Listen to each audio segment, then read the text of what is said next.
কোনো অৱহেলা সমগ্ৰ গাঁও ৰাইজে ধৰিছে, কোনো এনকাউণ্টাৰ নাই। এইটো মানুহৰ মাজত দেখিবলৈ পাইছে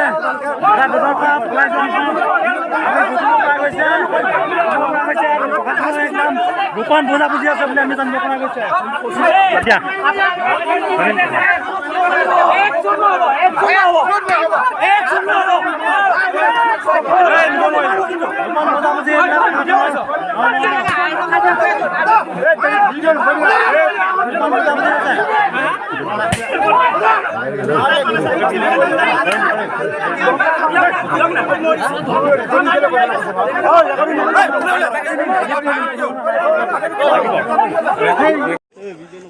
এই তাত থকা মানুহে কৈছে